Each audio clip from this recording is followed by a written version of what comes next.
রাজনৈতিক দল হিসেবে জামায়াতে ইসলামীকে বৈধ ঘোষণা করা হয় এবং পরবর্তীতে নিবন্ধন ও দলীয় প্রতীক দাঁড়িপাল্লা ফিরিয়ে দেওয়া হয়।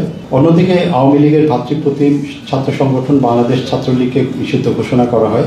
সরকারের বিভিন্ন সিদ্ধান্তের বিরুদ্ধে ও বিভিন্ন দাবিতে বিভিন্ন পর্যায়ের কর্মকর্তা কর্মচারীরা আন্দোলন করেছেন এই পুরোটা সময়ে। এছাড়া জনপ্রশাসন মন্ত্রণালয় সহ বিভিন্ন মন্ত্রণালয় এবং বিভিন্ন উন্নয়ন প্রকল্পের কাজে ধীরগতি লক্ষ্য করা গেছে। এর ফলে দেখা গেছে যে জনপ্রশাসনে পেশাদারিত্বের ঘাটতি রয়েছে।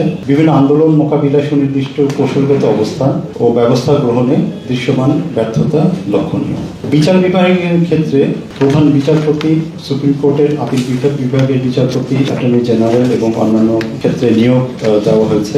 এছাড়া সুপ্রিম কোর্ট সচিবালয় অধ্যাদেশ 2025-এর খসড়া চূড়ান্ত করা হয়েছে, যার মাধ্যমে একটি স্বাধীন সচিবালয় করা হওয়ার কথা। সুপ্রিম জুডিশিয়াল কাউন্সিল গঠন করা হয়েছে। অধস্তন আদালতের বিচারকদের বদলি পদায়ন নীতিমালা 2024-এর খসড়া তৈরি করা হয়েছে। এছাড়া পুরনো দেওয়ানি ও ফৌজদারি আইন সহ বেশ কিছু আইন সংশোধনের উদ্যোগ নেওয়া হয়েছে। মামলা নিষ্পত্তি বাড়াতে পৃথক আদালত স্থাপন ও পদ সৃষ্টির উদ্যোগ নেওয়া হয়েছে এবং বিচার বিভাগের কর্মকর্তাদের সম্পদের হিসাব দেওয়ার নির্দেশ দেওয়া হয়েছে। দেখা যাচ্ছে আইন কর্মকর্তাদের নিয়োগে রাজনৈতিক বিবেচনার অভিযোগ রয়েছে। নিয়োগপ্রাপ্তদের বিচারকদের দক্ষতা ও অভিজ্ঞতার ঘাটতি অভিযোগ রয়েছে এবং মামলা নিষ্পন্ন প্রক্রিয়ায় দীর্ঘসূত্রতা লক্ষ্য করা যায়। পৃথক সচিবালয়ের খসড়া চূড়ান্ত হলেও এখন পর্যন্ত সচিবালয় গঠিত হয়নি। দেখা যাচ্ছে বিচার বিভাগের প্রত্যাশিত সংস্কার এখনো অর্জিত হয়নি এবং রাজনৈতিক দলীয়করণের প্রবণতাও চলমান রয়েছে। প্রাতিষ্ঠানিক সংস্কারের একটি উল্লেখযোগ্য বিষয় হচ্ছে জুলাই গণ অভ্যুত্থানের কিছু সংস্কার। জুলাই গণ অভ্যুত্থান 2024-এ শহীদ ও আহতদের খসড়া তালিকা প্রকাশ করা হয়। অধিদপ্তর গঠন ও অধ্যাদেশ জারি করা হয়, যার মাধ্যমে গণ অভ্যুত্থান সংক্রান্ত বিশেষ সেল বিলুপ্ত করা হয় এবং জুলাই গণ অভ্যুত্থান অধিদপ্তর চালু করা হয়। গণ অভ্যুত্থানে শহীদ এবং আহত ব্যক্তিদের যথাক্রমে জুলাই শহীদ এবং জুলাই যোদ্ধা হিসেবে স্বীকৃতি দেওয়া হয়। জুলাই শহীদ পরিবারকে এককালীন 30 লাখ টাকা ও মাসিক 20,000 টাকা ভাতা দেওয়ার সিদ্ধান্ত হয় এবং আহত জুলাই যোদ্ধাদের 3 শ্রেণীতে ভাগ করে আর্থিক, চিকিৎসা ও পুনর্বাসন সুবিধা দেওয়ার সিদ্ধান্ত হয়। এক্ষেত্রে 2024-25 অর্থ বছরে বরাদ্দ ছিল 232.6 কোটি টাকা এবং 2025-26 অর্থ বছরে প্রস্তাবিত বরাদ্দ 405.2 কোটি টাকা। এছাড়া জুলাই শহীদ স্মৃতি ফাউন্ডেশন গঠন করা হয়, যার মাধ্যমে শহীদ পরিবার ও আহত মিলিয়ে মোট 6,196 জনকে 118,47,92,305 টাকা আর্থিক সহায়তা প্রদান করা হয়েছে।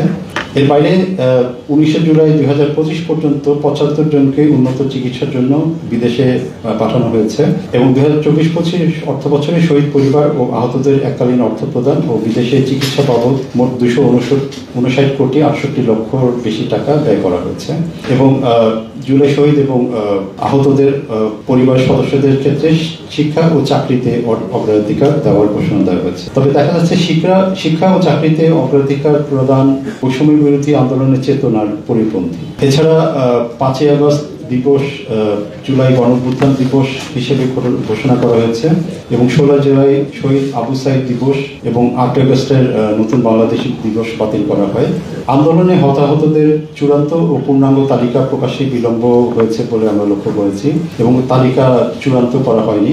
সরকারি ও বেসরকারি হিসাবে হতাহতের সংখ্যার তারতম্য লক্ষ্য করা যায়। কোনো কোনো ক্ষেত্রে মাসিক ভাতা এখনো চালু না হওয়ার অভিযোগ রয়েছে।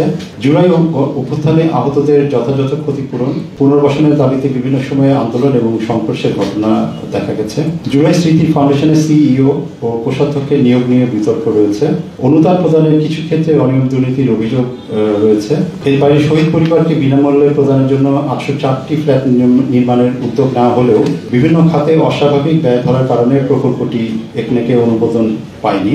এছাড়া জুলাই গণ অভ্যুত্থান স্মৃতি জাদুঘর নির্মাণে সরকারি ক্রয় নীতিমালা অনুসরণেও ঘাটতি লক্ষ্য করা যায়। দেখা যাচ্ছে অভ্যুত্থানে হতাহতদের প্রকৃত তালিকা চূড়ান্ত করতে না পারা সরকারের ব্যর্থতার পরিচায়ক। জুলাই অভ্যুত্থানে আহতদের যথাযথ ক্ষতিপূরণ, চিকিৎসা ও পুনর্বাসনে মনোযোগের ঘাটতি লক্ষণীয় এবং ফ্ল্যাট নির্মাণের উদ্যোগে দুর্নীতির সুযোগ সৃষ্টির ঝুঁকি রয়েছে। সরকারের একটি অন্যতম লক্ষ্য হচ্ছে নির্বাচন অনুষ্ঠান করা। এক্ষেত্রে আমরা লক্ষ্য করেছি যে নির্বাচন কমিশনের পুনর্গঠন করা হয়েছে এবং এই প্রক্রিয়ায় বিভিন্ন রাজনৈতিক দলের অংশগ্রহণ ছিল। নির্বাচন কমিশন এ পর্যন্ত কিছু উদ্যোগ কার্যক্রম গ্রহণ করেছে। এর মধ্যে রাজনৈতিক দলের নিবন্ধন একটি গুরুত্বপূর্ণ কার্যক্রম। বর্তমানে নিবন্ধিত দল 50টি, এর মধ্যে নতুন রাজনৈতিক দলের নিবন্ধন দেওয়া হয়েছে। নিবন্ধন পেতে নির্বাচন কমিশনে 144টি রাজনৈতিক দল আবেদন করেছিল। রাজনৈতিক দল হিসেবে জামায়াতে ইসলামীকে বৈধ ঘোষণা করা হয় এবং পরবর্তীতে নিবন্ধন ও দলীয় প্রতীক দাঁড়িপাল্লা ফিরিয়ে দেওয়া হয়। অন্যদিকে আওয়ামী লীগের ভাতৃপ্রতিম ছাত্র সংগঠন বাংলাদেশ ছাত্রলীগকে নিষিদ্ধ ঘোষণা করা হয়। একই সঙ্গে এই ছাত্র সংগঠনকে নিষিদ্ধ সত্তা হিসেবে তালিকাভুক্ত করা হয়। পরবর্তীতে নিষিদ্ধ ঘোষণার জন্য আইন সংশোধন করে আওয়ামী লীগের কার্যক্রম নিষিদ্ধ ঘোষণা করা হয়।